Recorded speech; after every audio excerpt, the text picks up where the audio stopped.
തമ്പുരാനെ, വിശുദ്ധ കുരിശിൻ്റെ അടയാളത്താൽ ഞങ്ങളുടെ ശത്രുക്കളിൽ നിന്ന് ഞങ്ങളെ രക്ഷിക്കും. ഞങ്ങളുടെ തമ്പുരാനെ, പിതാവിൻ്റെയും പുത്രൻ്റെയും പരിശുദ്ധാത്മാവിൻ്റെയും നാമത്തിൽ ആമേൻ.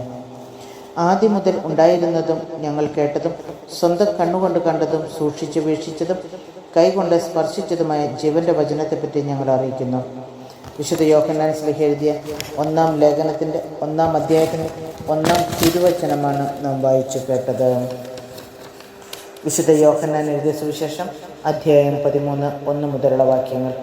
ശിഷ്യന്മാരുടെ പാദങ്ങൾ കഴുകുന്നു. ഈ ലോകം വിട്ട് പിതാവിൻ്റെ സന്നിധിയിലേക്ക് പോകാനുള്ള സമയമായിരുന്ന പെസഹ തിരുനാളിന് മുൻപ് യേശു അറിഞ്ഞു. ലോകത്തിൽ തനിക്ക് സ്വന്തമായുള്ളവരെ അവൻ സ്നേഹിച്ചു, അവസാനം വരെ സ്നേഹിച്ചു. അത്താഴ സമയത്ത് പിശാച് ശിമയോന്റെ പുത്രനായ യൂദാസ് സ്കറിയോത്തായുടെ മനസ്സിൽ യേശുവിനെ ഒറ്റുകൊടുക്കാൻ തോന്നിച്ചു. പിതാവ് സകലതും തൻ്റെ കരങ്ങളിൽ ഏൽപ്പിച്ചിരിക്കുന്നുവെന്നും താൻ ദൈവത്തിൽ നിന്ന് വരികയും ദൈവത്തിങ്കിലേക്ക് പോവുകയും ചെയ്യുന്നുവെന്നും യേശു അറിഞ്ഞു. അത്താഴത്തിനിടയിൽ അവൻ എഴുന്നേറ്റ് മേലങ്കി മാറ്റി ഒരു തുവാലയെടുത്ത് അരയിൽ കെട്ടി, അനന്തരം ഒരു താലത്തിൽ വെള്ളമെടുത്ത് ശിഷ്യന്മാരുടെ പാദങ്ങൾ കഴുകാനും അരയിൽ ചുറ്റിയിരുന്ന തുവാല കൊണ്ട് തുടയ്ക്കാനും തുടങ്ങി. അവൻ ശിമയോൻ പത്രോസിൻ്റെ അടുത്തെത്തി. പത്രോസ് അവനോട് ചോദിച്ചു, കർത്താവേ, നീ എൻ്റെ കാൽ കഴുകുകയോ? യേശു പറഞ്ഞു, ഞാൻ ചെയ്യുന്നതെന്തെന്ന് ഇപ്പോൾ നീ അറിയുന്നില്ല, എന്നാൽ പിന്നീട് അറിയും. പത്രോസ് പറഞ്ഞു, നീ ഒരിക്കലും എൻ്റെ പാദം കഴുകരുത്. യേശു പറഞ്ഞു, ഞാൻ നിന്നെ കഴുകുന്നില്ലെങ്കിൽ നിനക്ക് എന്നോടുകൂടെ പങ്കില്ല. ശിമയോൻ പത്രോസ് പറഞ്ഞു, കർത്താവേ, എങ്കിൽ എൻ്റെ പാദങ്ങൾ മാത്രമല്ല കരങ്ങളും ശിരസും കൂടി കഴുകണമേ. യേശു പ്രതിവച്ചു, കുളി കഴിഞ്ഞവൻ്റെ കാലുകൾ മാത്രമേ കഴുകേണ്ടതുള്ളൂ, അവൻ മുഴുവൻ ശുചിയായിരിക്കും. നിങ്ങളും ശുദ്ധിയുള്ളവരാണ്, എന്നാൽ എല്ലാവരുമല്ല. തന്നെ ഒറ്റുകൊടുക്കുന്നവൻ ആരാണെന്ന് അവൻ അറിഞ്ഞിരുന്നു. അതുകൊണ്ടാണ് നിങ്ങളിൽ എല്ലാവരും ശുദ്ധിയുള്ളവരല്ല എന്ന് അവൻ പറഞ്ഞത്. അവരുടെ പാദങ്ങൾ കഴുകിയതിനു ശേഷം അവൻ മേലങ്കി ധരിച്ച് സ്വസ്ഥാനത്തിരുന്ന് അവരോട് പറഞ്ഞു, ഞാൻ എന്താണ് നിങ്ങൾക്ക് ചെയ്തതെന്ന് നിങ്ങൾ അറിയുന്നുവോ? നിങ്ങൾ എന്നെ ഗുരു എന്നും കർത്താവ് എന്നും വിളിക്കുന്നു. അത് ശരി തന്നെ. ഞാൻ ഗുരുവും കർത്താവുമാണ്. നിങ്ങളുടെ കർത്താവും ഗുരുവുമായി ഞാൻ നിങ്ങളുടെ പാദങ്ങൾ കഴുകിയെങ്കിൽ നിങ്ങളും പരസ്പരം പാദങ്ങൾ കഴുകണം. എന്തെന്നാൽ ഞാൻ നിങ്ങൾക്ക് ചെയ്തതുപോലെ നിങ്ങളും ചെയ്യേണ്ടതിന് ഞാൻ നിങ്ങൾക്കൊരു മാതൃക നൽകിയിരിക്കുന്നു. സത്യം സത്യമായി ഞാൻ നിങ്ങളോട് പറയുന്നു, ഭൃത്യൻ യജമാനനേക്കാൾ വലിയവനല്ല, അയക്കപ്പെട്ടവൻ അയച്ചവനേക്കാളും വലിയവനല്ല. ഈ കാര്യങ്ങൾ അറിഞ്ഞ് നിങ്ങൾ ഇതനുസരിച്ച് പ്രവർത്തിച്ചാൽ അനുഗ്രഹീതർ. നിങ്ങൾ എല്ലാവരെയും കുറിച്ചല്ല ഞാനിത് പറയുന്നത്. ഞാൻ തിരഞ്ഞെടുത്തവരെ എനിക്കറിയാം. എൻ്റെ അപ്പം ഭക്ഷിക്കുന്നവൻ എനിക്കെതിരെ കുതികാലുയർത്തി എന്ന തിരുവെഴുത്ത് പൂർത്തിയാക്കേണ്ടിയിരിക്കുന്നു. അത് സംഭവിക്കുമ്പോൾ ഞാൻ തന്നെ എന്ന് നിങ്ങൾ വിശ്വസിക്കേണ്ടതിനാണ് സംഭവിക്കുന്നതിന് മുമ്പ് തന്നെ ഞാൻ നിങ്ങളോട് പറയുന്നത്. സത്യസത്യമായി ഞാൻ നിങ്ങളോട് പറയുന്നു, ഞാൻ അയക്കുന്നവനെ സ്വീകരിക്കുന്നവൻ എന്നെയാണ് സ്വീകരിക്കുന്നത്, എന്നെ സ്വീകരിക്കുന്നവൻ എന്നെ അയച്ചവനെ സ്വീകരിക്കുന്നു. യൂദാസിൻ്റെ വഞ്ചനയെക്കുറിച്ച്. ഇത് പറഞ്ഞപ്പോൾ യേശു ആത്മാവിൽ അസ്വസ്ഥനായി.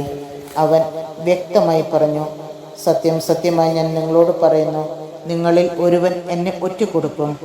അവൻ ആരെപ്പറ്റി പറയുന്നു എന്നറിയാതെ ശിഷ്യന്മാർ ആകുലചിത്തരായി പരസ്പരം നോക്കി. ശിഷ്യന്മാരിൽ യേശു സ്നേഹിച്ചിരുന്നവൻ അവൻ്റെ വക്ഷത്തിലേക്ക് ചാരിക്കിടന്നിരുന്നു. ശിമയോൻ പത്രോസ് അവനോട് ആംഗ്യം കാണിച്ചു പറഞ്ഞു, അവൻ ആരെപ്പറ്റി പറയുന്നു എന്ന് ചോദിക്കുക. യേശുവിൻ്റെ വക്ഷത്തിൽ ചേർന്ന് കിടന്നുകൊണ്ട് അവൻ ചോദിച്ചു, കർത്താവേ, ആരാണത്? അവൻ പ്രതിവച്ചു, അപ്പക്കഷ്ണം മുക്കി ഞാൻ ആർക്ക് കൊടുക്കുന്നുവോ അവൻ തന്നെ. അവൻ അപ്പക്കഷ്ണം മുക്കി ശിമയോൻ സ്കറിയോത്തായുടെ മകൻ യൂദാസിന് കൊടുത്തു. അപ്പക്കഷ്ണം സ്വീകരിച്ചതിനെ തുടർന്ന് സാത്താൻ അവനിൽ പ്രവേശിച്ചു. യേശു അവനോട് പറഞ്ഞു, നീ ചെയ്യാനിരിക്കുന്നത് വേഗം ചെയ്യുക. എന്നാൽ ഭക്ഷണത്തിനിരുന്നവരിൽ ആരും അവനിത് എന്തിനു പറഞ്ഞുവെന്ന് അറിഞ്ഞില്ല. പണസഞ്ചി യൂദാസിൻ്റെ പക്കലായിരുന്നതിനാൽ നമുക്ക് തിരുനാളിന് ആവശ്യമുള്ളത് വാങ്ങുക എന്നോ ദരിദ്രർക്ക് എന്തെങ്കിലും കൊടുക്കുക എന്നോ ആയിരിക്കാം യേശു അവനോട് ആവശ്യപ്പെട്ടതെന്ന് ചിലർ വിചാരിച്ചു. ആ അപ്പക്കഷ്ണം സ്വീകരിച്ച ഉടനെ അവൻ പുറത്തുപോയി. അപ്പോൾ രാത്രിയായിരുന്നു. പുതിയ പ്രമാണം. അവൻ പുറത്തു പോയി കഴിഞ്ഞപ്പോൾ യേശു പറഞ്ഞു, ഇപ്പോൾ മനുഷ്യപുത്രൻ മഹത്വപ്പെട്ടിരിക്കുന്നു, അവനിൽ ദൈവവും മഹത്വപ്പെട്ടിരിക്കുന്നു.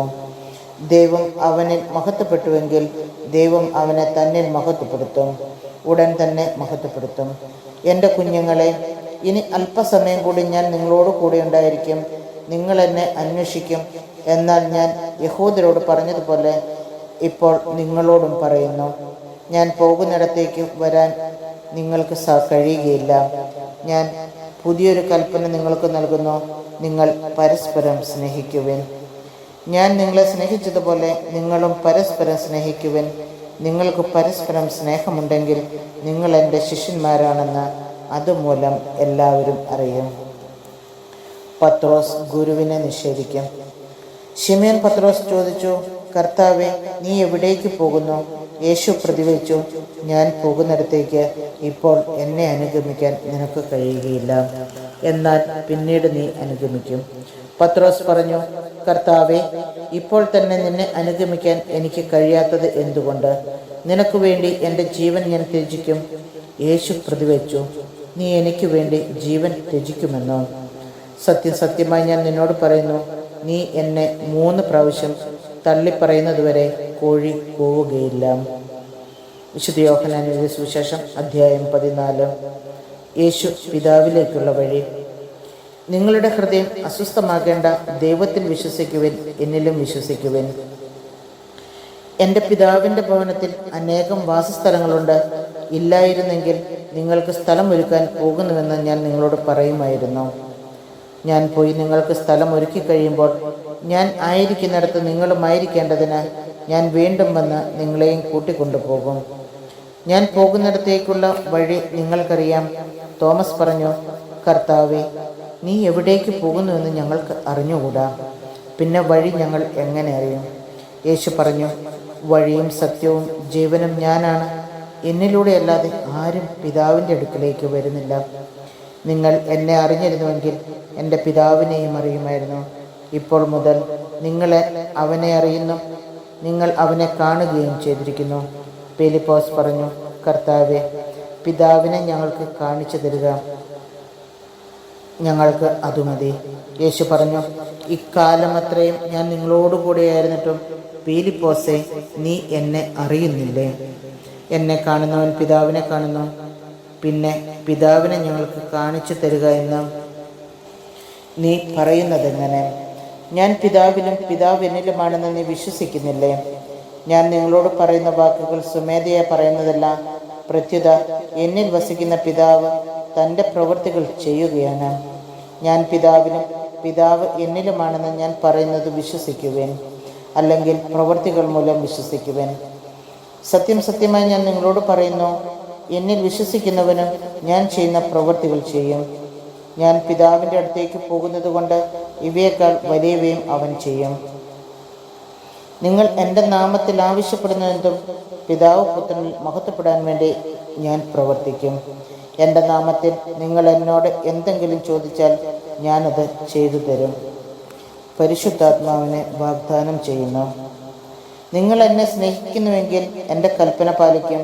ഞാൻ പിതാവിനോട് അപേക്ഷിക്കുകയും എന്നേക്കും നിങ്ങളോട് കൂടെയായിരിക്കാൻ മറ്റൊരു സഹായകനെ അവിടുന്ന് നിങ്ങൾക്ക് തരികയും ചെയ്യും.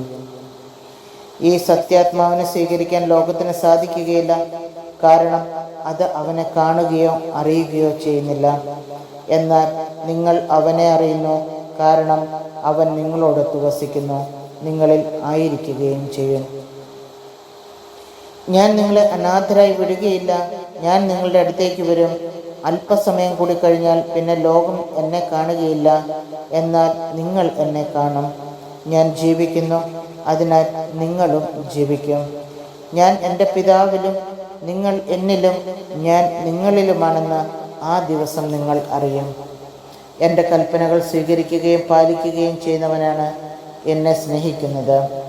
എന്നെ സ്നേഹിക്കുന്നവനെ എൻ്റെ പിതാവും സ്നേഹിക്കും. ഞാനും അവനെ സ്നേഹിക്കുകയും എന്നെ അവന് വെളിപ്പെടുത്തുകയും ചെയ്യും. യൂദാസ് കറിയോത്തായല്ല അവനോട് പറഞ്ഞു, കർത്താവെ, നീ നിന്നെ ഞങ്ങൾക്ക് വെളിപ്പെടുത്താൻ പോകുന്നു, എന്നാൽ ലോകത്തിന് വെളിപ്പെടുത്തുകയില്ലെന്ന് പറഞ്ഞതെന്താണ്? യേശു പ്രതിവച്ചു, എന്നെ സ്നേഹിക്കുന്നവൻ എൻ്റെ വചനം പാലിക്കും.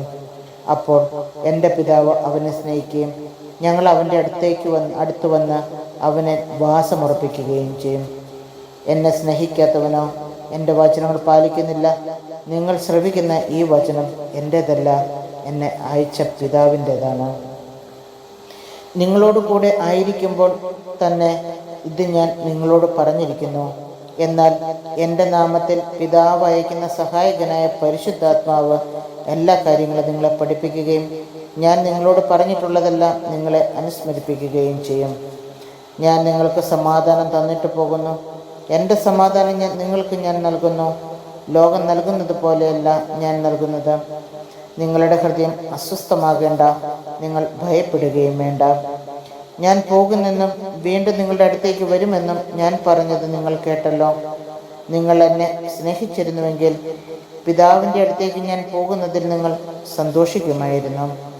എന്തെന്നാൽ പിതാവ് എന്നേക്കാൾ വലിയവനാണ്. അത് സംഭവിക്കുമ്പോൾ നിങ്ങൾ വിശ്വസിക്കേണ്ടതിന് സംഭവിക്കുന്നതിന് മുമ്പ് തന്നെ നിങ്ങളോട് ഞാൻ പറഞ്ഞിരിക്കുന്നു. നിങ്ങളോട് ഇനിയും ഞാൻ അധികം സംസാരിക്കുകയില്ല, കാരണം ഈ ലോകത്തിൻ്റെ അധികാരി വരുന്നു. എങ്കിലും അവന് എൻ്റെ മേൽ അധികാരമില്ല. എന്നാൽ ഞാൻ പിതാവിനെ സ്നേഹിക്കുന്നുവെന്നും അവിടുന്ന് എന്നോട് കൽപ്പിച്ചതുപോലെ ഞാൻ പ്രവർത്തിക്കുന്നുവെന്നും ലോകം അറിയണം. എഴുന്നേൽക്കുവൻ, നമുക്ക് ഇവിടെ നിന്ന് പോകാം. വിശുദ്ധ യോഹന്നാൻ എഴുതിയ സുവിശേഷം അധ്യായം 15. മുന്തിരിച്ചെടിയും ശാഖകളും. ഞാൻ സാക്ഷാൽ മുന്തിരിച്ചെടിയും എൻ്റെ പിതാവ് കൃഷിക്കാരനുമാണ്. എൻ്റെ ശാഖകളിൽ ഫലം തരാത്തതിനെ അവിടുന്ന് നീക്കിക്കളയുന്നു, എന്നാൽ ഫലം തരുന്നതിനെ കൂടുതൽ കായ്ക്കാനായി അവിടുന്ന് വെട്ടിയൊരുക്കുകയും ചെയ്യുന്നു. ഞാൻ നിങ്ങളോട് പറഞ്ഞ വചന നിമിത്തം നിങ്ങൾ ശുദ്ധിയുള്ളവരായിരിക്കുന്നു. എന്നാൽ നിങ്ങൾ എന്നിൽ വസിക്കുവിൻ, ഞാൻ നിങ്ങളിലും വസിക്കും. മുന്തിരിച്ചെടിയിൽ നിൽക്കാതെ ശാഖയ്ക്ക് സ്വയമേവ ഫലം പുറപ്പെടുവിക്കാൻ സാധിക്കാത്തതുപോലെ എന്നിൽ വസിക്കുന്നില്ലെങ്കിൽ നിങ്ങൾക്കും സാധിക്കുകയില്ല. ഞാൻ മുന്തിരിച്ചെടിയും നിങ്ങൾ ശാഖകളുമാണ്. ആര് എന്നിലും ഞാൻ അവനിലും വസിക്കുന്നുവോ അവൻ ഏറെ ഫലം പുറപ്പെടുവിക്കുന്നു. എന്നെ കൂടാതെ നിങ്ങൾക്കൊന്നും ചെയ്യാൻ കഴിയുകയില്ല. എന്നിൽ വസിക്കാത്തവൻ മുറിച്ച ശാഖ പോലെ പുറത്തെറിയപ്പെടുകയും ഉണങ്ങിപ്പോവുകയും ചെയ്യുന്നു. അത്തരം കമ്പുകൾ ശേഖരിച്ച് തീയിലിട്ട് കത്തിച്ചു കളയുന്നു. നിങ്ങൾ എന്നിൽ വസിക്കുകയും എൻ്റെ വാക്കുകൾ നിങ്ങളിൽ നിലനിൽക്കുകയും ചെയ്യുന്നെങ്കിൽ ഇഷ്ടമുള്ളത് ചോദിച്ചു കൊള്ളുക, നിങ്ങൾക്ക് ലഭിക്കും. നിങ്ങൾ ധാരാളം ഫലം പുറപ്പെടുവിക്കുകയും അങ്ങനെ എൻ്റെ ശിഷ്യന്മാരായിരിക്കുകയും ചെയ്യുന്നത് വഴി പിതാവ് മഹത്വപ്പെടുന്നു. പിതാവ് എന്നെ സ്നേഹിച്ചതുപോലെ ഞാനും നിങ്ങളെ സ്നേഹിച്ചു. നിങ്ങൾ എൻ്റെ സ്നേഹത്തിൽ നിലനിൽക്കുവാൻ ഞാൻ എൻ്റെ പിതാവിൻ്റെ കൽപ്പനകൾ പാലിച്ച് അവിടുത്തെ സ്നേഹത്തിൽ നിലനിൽക്കുന്നത് പോലെ നിങ്ങൾ എൻ്റെ കൽപ്പനകൾ പാലിച്ചാൽ എൻ്റെ സ്നേഹത്തിൽ നിലനിൽക്കും. ഇത് ഞാൻ നിങ്ങളോട് പറഞ്ഞത് എൻ്റെ സന്തോഷം നിങ്ങളിൽ കുടികൊള്ളുവാനും നിങ്ങളുടെ സന്തോഷം പൂർണ്ണമാകാനും വേണ്ടിയാണ്. ഇതാണ് എൻ്റെ കൽപ്പന. ഞാൻ നിങ്ങളെ സ്നേഹിച്ചതുപോലെ നിങ്ങളും പരസ്പരം സ്നേഹിക്കണം. സ്നേഹിതർക്കു വേണ്ടി ജീവൻ അർപ്പിക്കുന്നതിനേക്കാൾ വലിയ സ്നേഹമില്ല. ഞാൻ നിങ്ങളോട് കൽപ്പിക്കുന്നത് നിങ്ങൾ ചെയ്യുന്നെങ്കിൽ നിങ്ങൾ എൻ്റെ സ്നേഹിതരാണ്. ഇനി ഞാൻ നിങ്ങളെ ദാസന്മാർ എന്ന് വിളിക്കുകയില്ല, കാരണം യജമാനൻ ചെയ്യുന്നതെന്തെന്ന് ദാസൻ അറിയുന്നില്ല. എന്നാൽ ഞാൻ നിങ്ങളെ സ്നേഹിതന്മാരെന്ന് വിളിച്ചു. എന്തെന്നാൽ എൻ്റെ പിതാവിൽ നിന്ന് കേട്ടതെല്ലാം നിങ്ങളെ ഞാൻ അറിയിച്ചു.